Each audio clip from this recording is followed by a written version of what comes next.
this, kapatid.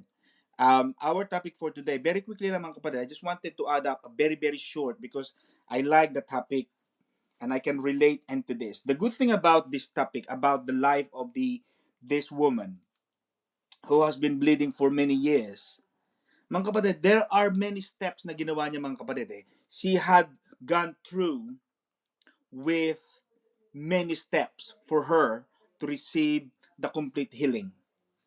And mga kapatid, one of the things that I found out on this, Sister Arlene, the touch of faith is different from the physical touch, but it is just as real. Itong babaeng ito, Sister Arlene, ang dami kasing Arlene dito Sister Arlene Qatar, Sister Arlene UK. Sa UK kasi parang apat ang Arlene namin Hindi ko matandaan kung... Anyway, basta pag Arlene ang tinawag ko, alam niyo na kung sino kayo. Amen mga kapatid. Ang kaibahan ng babaeng ito, Pastor Paul, sa lahat ng mga faith, sa lahat ng mga kwento sa Biblia, this woman has the audacity.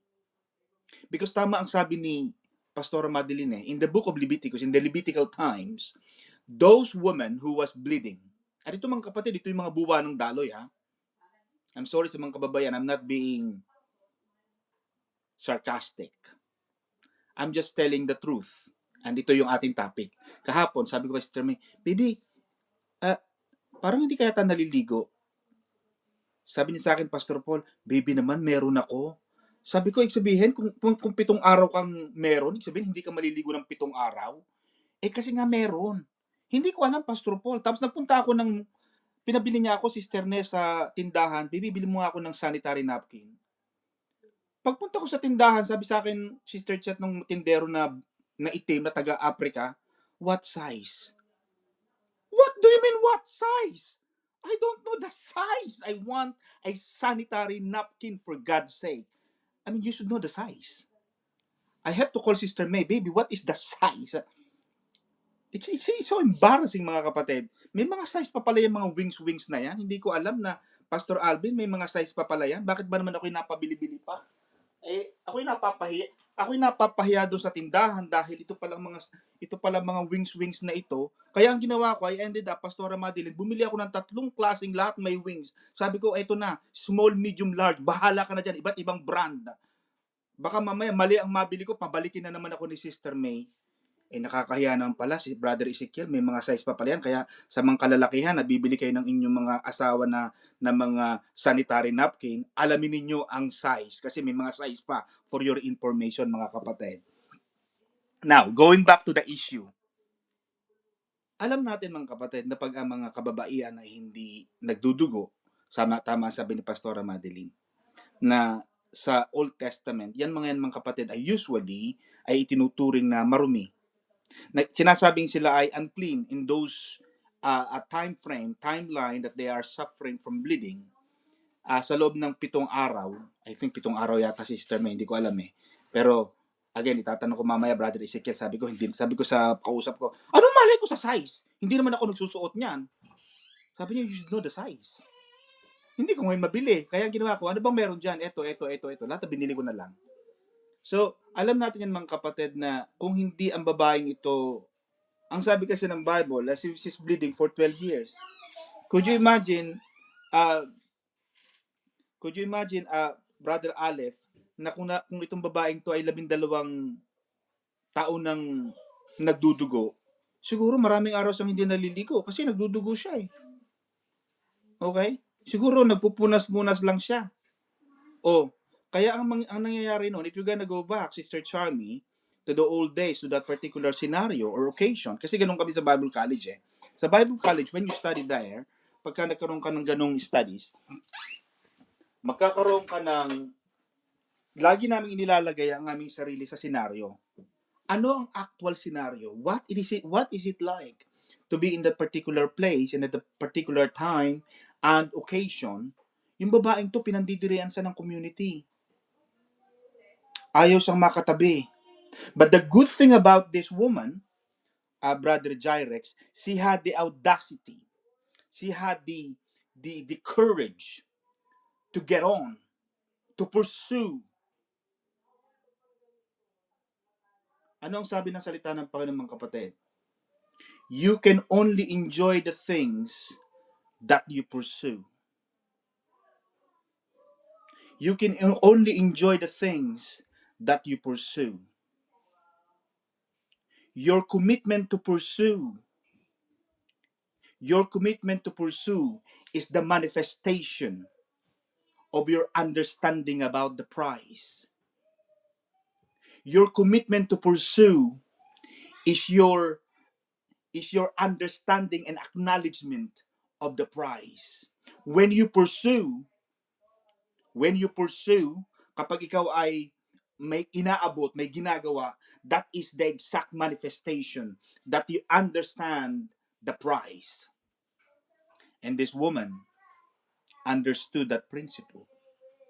Naunawaan niya sa babaeng ito na lahat na gastos ko na. She was desperate. She was desperate in her condition. She tried all human remedies. In verse 26, she had spent all she had. Lahat naubos na niya na. And then in verse 27, the good thing about this, she heard the name of Jesus. And she was determined to touch. The manifestation of your goal is seen in your determination to pursue, determination to reach out. At nagkaroon siya ng determination to touch Jesus. But again, mga kapatid, in verse 27 and 28, she had plans. She had plans her procedure. Kasi pinandidirian siya eh. Pinandidirian siya, Brother Kirby, ng mga tao. But she had made a plan. Do you remember a story, mga kapatid, of this girl? She heard her parents talking about her brother's disease. She heard this girl, she heard that the only remedy for her brother's sickness has no cure. Walang gamot sa kanyang kapatid. Walang gamot sa sakit ng kanyang kapatid. And narinig niya sa pag-uusap ng kanyang mga magulang na, ang sabi ng kanyang magulang, the only medicine for our son is a miracle. The only medicine for our son is a miracle. You know that this girl, Pastor Paul, she wrote that word in a piece of paper. She wrote that word in a piece of paper. She wrote miracle. Miracle. She decided to come out. She decided to come out of the house after hearing this because she loves her brother so much. She came out of the house and went to a pharmacy. She spoke to the woman at the pharmacy and said, "Hey, woman." She was banging the glass door. And she was having itong kanyang alkansya, yung kanyang tibyo, kumbaga sa Tagalog. Inihahambalos niya yung tibyo niya sa salamin. Akala nung nagtitinda sa pharmacy, Sister Ne, akala nung nagtitinda siya ay manghihingi lamang. Kaya hindi siya pinapansin. But this girl kept saying, "Hey! Hey! Hey!" And she kept banging yung kanyang alkansya, yung kanyang piggy bank. And the pharmacy woman said, "Hey, what do you want?" "Madam, I'm sorry to disturb you, but my brother is sick. And my parents told us that the only medicine for my brother's sickness is miracle. Do you have miracle there? I have my piggy bank here. I counted my piggy bank. I have $40. I have $40 in my piggy bank. And if this is not enough for the miracle, I am going to go back and pay you some time." And the pharmacy woman was laughing. What do you mean miracle? We're not selling miracle here. Miracle is not a medicine. Pinagtawanan siya ng pharmacy woman, Pastor Paul. But at the time, there was a gentleman coming, and this gentleman heard this girl's plea, buying a miracle. And the gentleman said, sorry, Miss Little Girl. Uh, did you say you're buying a miracle? Um, yes, sir. I am buying a miracle from this pharmacy, and this woman said they don't sell miracle here. Why do you need the miracle? Uh, because my brother is sick, and my parents said that the only medicine for my brother is a miracle. Oh, hang on a minute. Can I come with you? Let's go to your house, and I will check. I will see your brother. They went to the house, and they checked the brother, and this gentleman who happened to be Dr. Penicillin, Dr. Penicillin, he said, hang on a minute. I am working out, I have discovered a medicine for this particular illness, and your brother, is going to be the first uh, um, recipient of this medicine. And it was known at that time, mga kapatid, it was known to be the penicillin that we have right now. The boy got well, and the boy lived. I remember those times, mga kapatid. We have to exercise our faith. We have to exercise our faith. The moment you exercise your faith, you have to go on believing.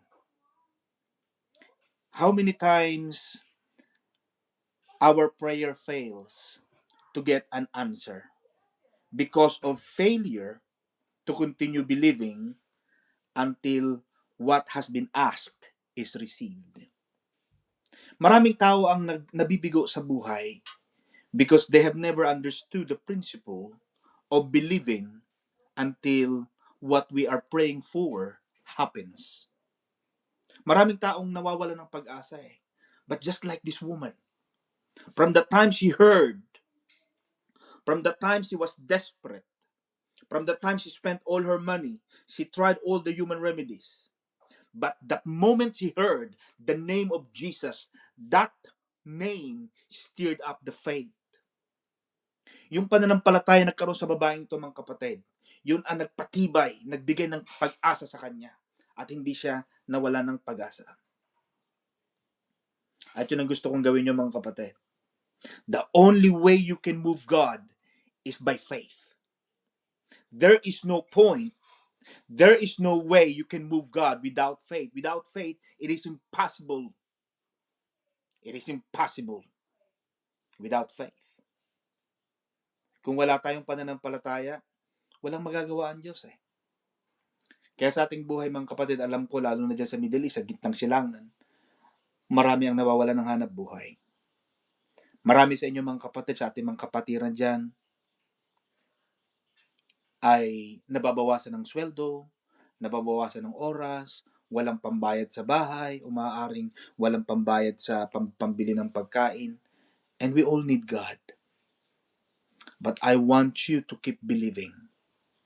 Tama yung acronym, Pastor Alvin, yung PUSH, push, PUSH, prayer or pray until something happens. Keep praying. Hinintay ng Diyos, Brother Ezekiel, na mamatay si Lazarus. Jesus even wanted to make it more extravagant, more spectacular, by being late and delayed for 2 days to 4 days. Because in the old in the New Testament, in the Jewish law, kapag ang namatay ay kamamatay lang ng Lunes, minsan daw ang kaluluwa, ang kanilang paniniwala, ang kaluluwa ng namatay ay nandyan pa sa loob ng 2 araw. But Jesus, Sister Annalisa, Jesus waited and delayed the arrival until 4 days. He planned it so that when he comes back, nobody can question that it was God who made Lazarus come back to life.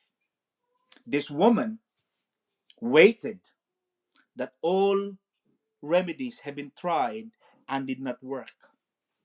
Minsan, hahayaan ng Diyos na nandoon na tayo sa brink of giving up. God may sometimes allow at the point of no return na pwede na nating isuko ang lahat na parang ayaw na natin magpatuloy. Because God, that's the only time God can expose His glory. That's the only time God can show how powerful He is and how limited we are. Hahayaan ng Diyos na magkaroon ng total darkness in our lives. So that when the stars comes up, we can see the light. Ganon din sa buhay natin mga kapatid. Dadaan tayo sa mga pagsubok. Dadaanan natin ito. Pero sabi nga ng kanta natin, Sister Arlene, God did not say that there will be no rain. God never promised that there will be no storm. He only promised that I will be with you until the end of time. Pag meron kang ganung paniniwala mga kapatid, walang malalaking bagyo ang kayang bumagyo sa iyo. Walang bagyo ang makakagimbal sa iyo. Walang malalaking mga daluyong ng buhay ang makakapagpabuwal sa iyo because you believe. Meron kang pananampalataya na kagaya ng babaeng ito, mga kapatid. Amen, mga kapatid? Yun lamang po ang gusto kong i-share sa inyo, mga kapatid. God bless you.